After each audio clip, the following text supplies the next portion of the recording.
வணக்கம். நான் இந்த படத்தோட டைரக்டர் குரு சரவணன், சபரி கிருஷ்ணன்.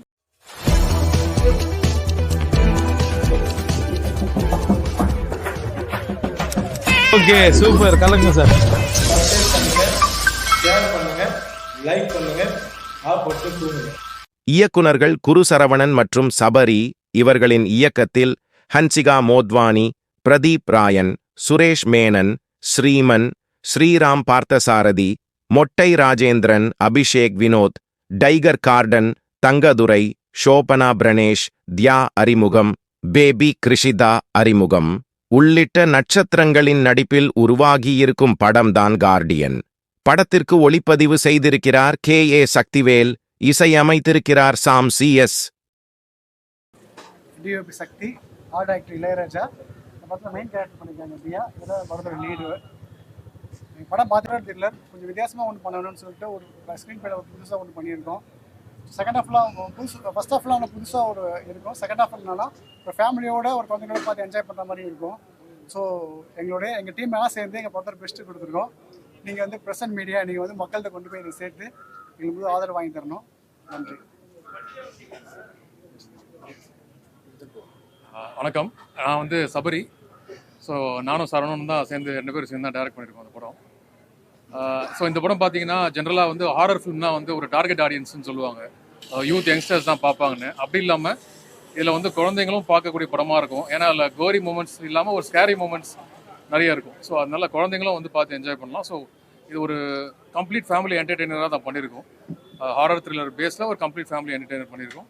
ஸோ நீங்கள் பார்த்துருப்பீங்க. இனிமேல் நாங்கள் எங்கள் பெஸ்ட்டு கொடுத்துருக்கோம். ஸோ நீங்கள் கொண்டு போய் மக்கள்கிட்ட சேர்த்து படத்தை வந்து நீங்கள் வெற்றி பெற செய்யணும்னு சொல்லி கேட்டுக்கிறேன். தேங்க்யூ. கதைக்குள் சென்று விடலாம். சிறுவயதில் இருந்தே எதை செய்தாலும் அது தவறாகவே முடிவதால் தான் ஒரு ஆண் லக்கி என்று நினைத்துக் கொள்கிறார் நாயகி ஹன்சிகா. இந்த சமயத்தில் ஒரு கல் மீது ஹன்சிகாவின் இரத்தம் விழுந்து அது சற்று உயிர்ப்பிக்கிறது. அந்த கல் மூலமாக ஹன்சிகாவிற்கு தொடர்ந்து நல்லதே நடந்து வருகிறது. கிடைக்காத வேலை கிடைக்கிறது. வேலையில் தொல்லை கொடுக்கும் ஓனர் இறக்கிறார் என தொடர்ந்து நடக்கிறது. இந்த சமயத்திலே ஹன்சிகாவிற்கு நல்லது நடக்கும், அதே நேரத்திலே மற்றொரு தீங்கும் நடக்கிறது. இதனை அறிந்து மருத்துவர் ஒருவரை தொடர்பு கொண்டு கலந்தாலோசிக்கிறார் ஹன்சிகா. இதை கேட்டு அதிர்ச்சியாகிறார். அதன் பிறகு ஓர் அமானுஷ்யம் தன்னை சுற்றி வருவதை கண்டறிந்து கொள்கிறார் ஹன்சிகா. 4 பேரை கொலை செய்யவிருப்பதாகவும் அந்த அமானுஷ்யம் ஹன்சிகாவிடம் கூறுகிறார். இதனால் அதிர்ச்சி அடைகிறார். யார் அந்த அமானுஷ்யம், எதற்காக 4 வரை கொலை செய்ய நினைக்கிறார் என்பது படத்தின் மீதி கதை. படத்தின் மொத்த கதையை தனி ஒரு ஆளாக தாங்கி செல்கிறார் நாயகி ஹன்சிகா. வணக்கம், நான் தியா. ஃபர்ஸ்ட் ஆஃப் ஆல் உங்கள் எல்லாருக்கும் மிகப்பெரிய நன்றிகள். Guardian March 8. ஸோ எங்களுடைய ஃபுல் எஃபோர்ட்டையும் நாங்கள் கொடுத்துருக்கோம். எங்களால் என்னென்ன விஷயங்கள் பெஸ்ட்டாக பண்ண முடியுமோ அது எல்லா சைட்லேயும் கொடுத்துருக்கோம். அதை நீங்களும் படத்தில் பார்த்துருப்பீங்கன்னு நான் நினைக்கிறேன். ஸோ இதுக்கப்புறம் எங்களுடைய எல்லா விஷயத்தையும் நிறைவேற்றுறது உங்கள் மீடியா, ப்ரெஸ், ஃப்ரெண்ட்ஸ் உங்களோட கையில் தான் இருக்குது. ஸோ எங்களுக்கு நல்லா சப்போர்ட் பண்ணுவீங்க அப்படின்ற முழு நம்பிக்கை எங்களுக்கு இருக்குது. ஸோ நாங்கள் எல்லாருமே என்டையர் கார்டியன் டீம் வந்து உங்ககிட்ட கேட்டுக்கிறோம். எங்களோட படத்தோட வெற்றி விழாவுக்கு உங்களை மீட் பண்ணுவேன். நான் சொன்ன மாதிரி எங்களோட படத்தை ஒரு நல்ல வெற்றிக்கு நீங்கள் கொண்டு போவீங்க நான் நம்புகிறேன். என் தயவு செஞ்சு எங்கள் டீமோட நம்பிக்கையை நீங்கள் காப்பாற்றுவீங்க நான் நம்புகிறேன். Thank you so much. ஆங்காங்கே ஒரு சில இடங்களில் ஓவர் ஆக்டிங் கொடுத்து காட்சிகளை சோர்வடைய வைத்திருக்கிறார் ஹன்சிகா. சீனியர் நடிகை என்பதாலோ என்னவோ இயக்குனர் பெரிதாக நடிப்பை கேட்டு வாங்க இயலவில்லை போல் தெரிகிறது.